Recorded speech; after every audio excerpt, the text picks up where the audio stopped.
The main retail warehouse was stacked high with blindingly colorful, heavily embroidered bolts of silk, the kind of expensive, flashy fabric the original Shen Yu had always favored, and the kind that was now sitting unsold due to the trend shift towards practicality. But I bypassed it, walking straight to the back, where the air was dusty and cool. "This is the secondary storage," Shen Li whispered, carrying a lantern behind me. "We keep the fabrics that aren't selling here, the raw goods." "Not selling or not fashionable," I mused, running my hand over a rough-spun bolt of undyed hemp.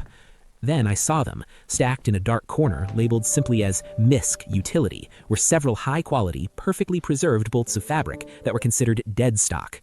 There was a heavy, tightly woven navy wool, a bolt of pristine, creamy white linen, even a small stack of deep indigo cotton that, with the right wash, would look like modern denim. They were plain, unassuming, and utterly rejected by the old Shen Yu for being too peasant. To Julian, the designer, this was a gold mine. This wasn't dead stock, this was a foundation. "Perfect," I breathed, excitement replacing the perpetual anxiety. This was my equivalent of Ying finding simple, high-quality seasonal ingredients that no one else valued. "What is perfect?" Shen Li asked, wrinkling her nose at the dark wool. I shook my head, feeling a surge of creative energy.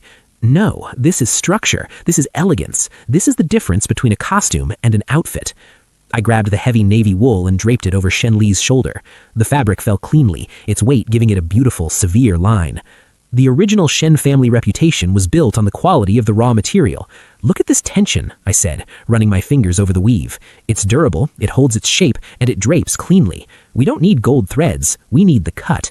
I took a length of chalk and made a quick mark on the wool over her shoulder. "We are going to start a new trend, Shen Li," I declared, turning back to the dusty corner. "We are going to make simplicity synonymous with luxury. We are going to make clothing that is functional, comfortable, and makes the wearer look rich without looking like a chandelier." I pointed to the pile of unwanted fabrics. "We are going to rebrand all of this. We are going to call it the Shen Cut." Shen Li stared, first at the fabric, then at me. Her expression was a mix of bewilderment and the dawning of something like hope. She clutched the heavy wool to her chest.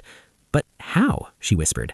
"I am a master of the cut," I said, a genuine smile finally touching my face. "Now, help me carry this back to my workroom. We have an empire to stitch back together."